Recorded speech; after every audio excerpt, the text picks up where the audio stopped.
Okay, Parshas Kairach. This is the parsha, at least the first part of it, talk about Maxlokos. So we wanted to talk a little bit about Maxlokos on a good note. But before I do that, so I wanted to say over a ma'aseh that happened with me and a ma'aseh that happened to somebody else. Ma'aseh that happened with me, without saying, of course, any names or anything, somebody I knew was a couple. They didn't get along. They got divorced. And it was many years ago. Obviously, with the divorce, which happens often, there was a lot of bad blood. And, Lashon Hara on both sides, and everybody was saying that it was his fault or it was her fault or whatever was reality, nobody really knows. But the reality was that there was a lot of bad blood. And Lamaisa, I knew them both, and to me it was a match made in heaven. they said they deserved each other, but anyways, they had a get and everything else. But afterwards, so the lady remarried, and then she didn't have children for like 5 years, 6 years, whatever it was. So the husband, the ex, who I knew him, he came to me one day and he wanted me to help him out in business. And I said, no problem, but if you want me to help you in business, I'll t'nai echad, you come to me, I'll help you. But I know you had tainus on your ex, and therefore you have to tell me, even if you're not feeling it, you have to tell me that you're meichel ha b'mechila gemura. I said, even if it's not b'leiv shalom, you have to say it b'peh, and I want a writing also.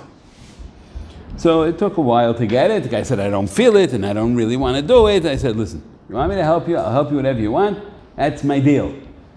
Lamaisa, the guy, in the end, he did it. I don't know if I actually ended up helping him or not, but and I gave him some referrals, whatever it was. But Kitza, literally, after he gave his mechila, literally 9 months later, the lady who was married to somebody else had a child.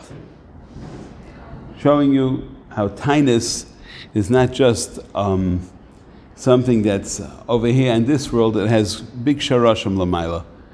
Another similar story, this one I saw someplace, that there was a couple who had 2 children, and unfortunately they were killed in a car accident. So there was 2 children left. It was a boy and a girl. The boy was already married, he was a younger man, parents who had some money, they had already bought him a house and he was living comfortably and everything else. The daughter who was still single. And so the house that the parents lived in, so it was a shayla who's the Irish. So they went back and forth, they were fighting already, and they went to Bezdin, and Bezdin paskined that it should go to the girl, and this is what the parents wanted, that since he already had a house, so that house should go to the girl.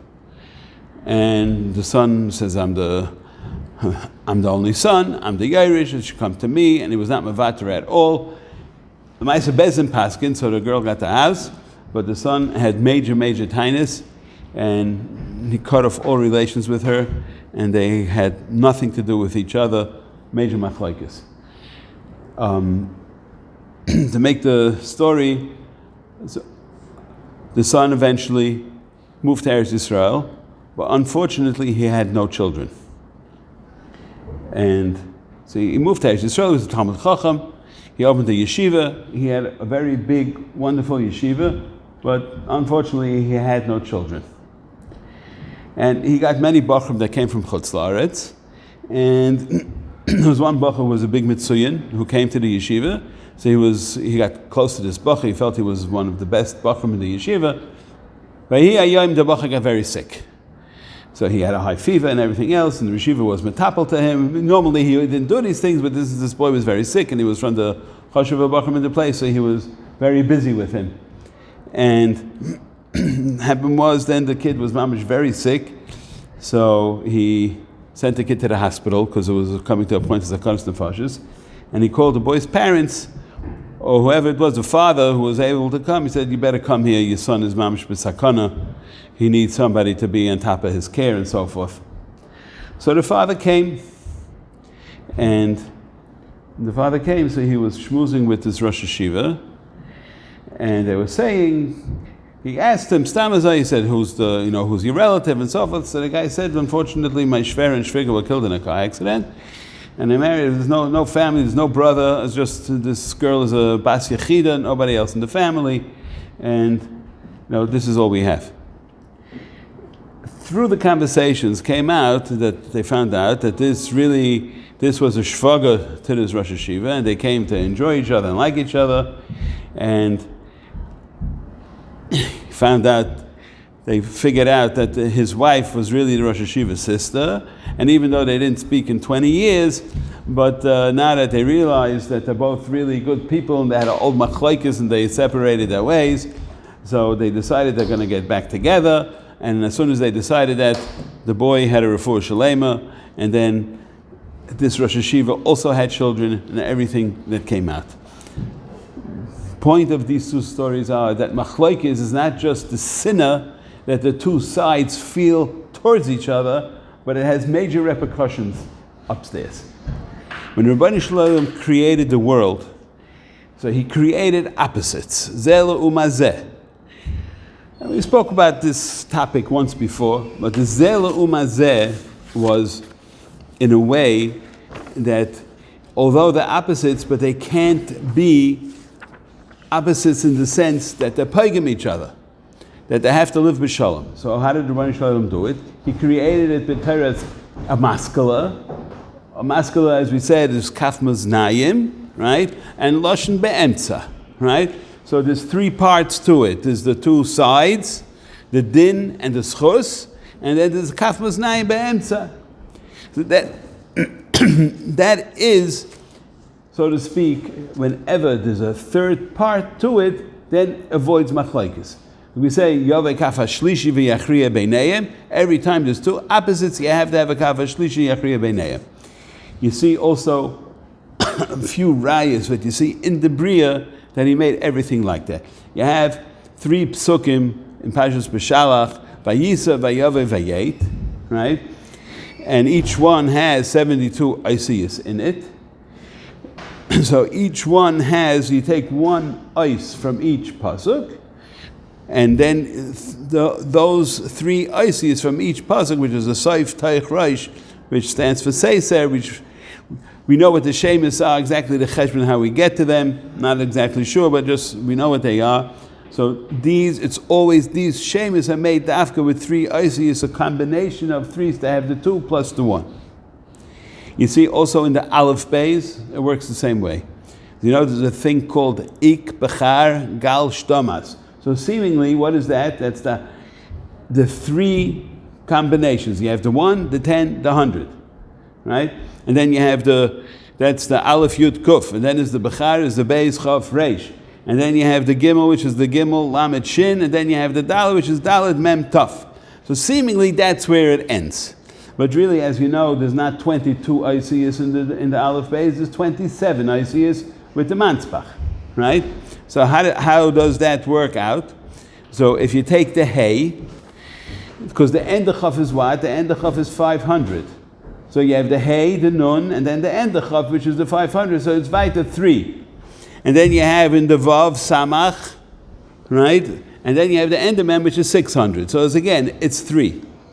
And then you have the Zayin, Ayin, Nun, and the Nun, as you know, is 700. And then the Ches, Pei, there it goes more in line because that's 800. And then there's the Tes, Tzadik, right? And so what do you have? You have 9, which is divisible by 3, times 3, which is 27. And then each row of those is a 3. What's the 3? Again, so the Echad, we know, or the Beis, those are Yechidos. And the second level is Asariyos. And the third level is Meyos. And when you reach the end, everything goes back to the Shirish. What's the Shirish? Is the Aleph, and the Aleph is Elef. You see, I saw brought down ones from the Goin. Why is the shape of the Aleph that shape? Because most of the other Osiyas have an opening only on one side. The Aleph has an opening on every side. First of all, to show you that everybody, which Aleph represents Yichudai, Rabbeinu Shalom, and he makes himself accessible from every side. In other words, wherever this person's coming from, We could say he's coming from Hasidic background or a yeshiva background, whatever it is. Ribono Shel Olam accepts everybody. You can come from any side that you want. It's Shavel L'chol Nefesh on all sides. It's also made up of how many Isiyas? Aleph is made up of Yud, Vav, Yud. You could say Yud, Vav, Dalet, but Yud, Vav, Yud is made up of 3 Isiyas to show you that this is the first Is in the Seder Aleph base, in the Bria, and the Ribono Shel Olam runs the world, Dafka B'Shalosh, that it should be 3, that it should be always Shalom. And you see it also, as you know, everybody knows, Chazal says that Ish ve'isha, if it's Shechina beinayim, is Shechina shruya. If it's not, then it's Eisha Echlason. So how do you see that each one is 3 Isiyas? In other words, the Ish has the Yud, and the Isha has the Hey, and each one is 3 Isiyas to show you there's a Chesed, there's a Din, and then there's the Shechina beinayim. Take it away, then you're left with 2. So then there's no third. So no third, then is Eisha Echlason, as you see. And what happened with Kairach was also, there was no third because he was fighting with the Ribono Shel Olam. All right, there was no Shechina Shruya between him va'adasai. So what did the Ribono Shel Olam do? He wanted to eradicate machlokes. There should never be any machlokes, and there shouldn't be any zecher of machlokes. So as you know, there's a Datz Cham in the Bria, which is Doimim Tzeimeach Chai Medaber, and the lowest level of the Datz Cham is the Doimim, right, which is a Chelek of Adama. And what was the Midah Keneged Midah of Kairach? Then he was swallowed up by the earth. He went to the lowest part, even below the Doimim. Why? And everything that he ever touched went down with him, in order that Machlokes, which is such a pegara by us, and so it should be no Zecher of it, Klal uklal. And the only Zecher is Parshas Kairach. And the reason why we have this Parshas Kairach is to give us a warning that Machlokes can destroy the ganze Welt. And the answer to it is of course, this Shalom Beinayim, and Lashon, obviously Shalom is in Lashon Shleimus, right? And you see, how do you see Shechina Shruya B'nei? You can see B'chush. You go to yeshiva, and you can see two guys screaming at each other, killing each other, and the next second they're best friends because they're arguing and learning. So it's Shechina Shruya B'nei, so there's no machlokes. Take the same 2 guys and put them in business, and they're fighting over money, as though no more Shechina Shruya B'nei. They don't talk to each other ever again. So that note, just the chashivus of shalom, which is the shleimus of a person, that machlokes, even though we're all made up. If you look at a person's body, he has 2 hands, he has a yamin and yismael, right? But lamaisa, there's a guf be'emtza, and that keeps them together. It keeps them from fighting, and that's how you see the entire bria is made up, is dafka shalish al shalish, and as we know, tlas klilim b'tlas, spheres are all made up that way, right? That you have, first you have the keser on top, which is mashpia to the 2 below, and then every 2 has 1 on bottom, which is always make shalom b'neihem.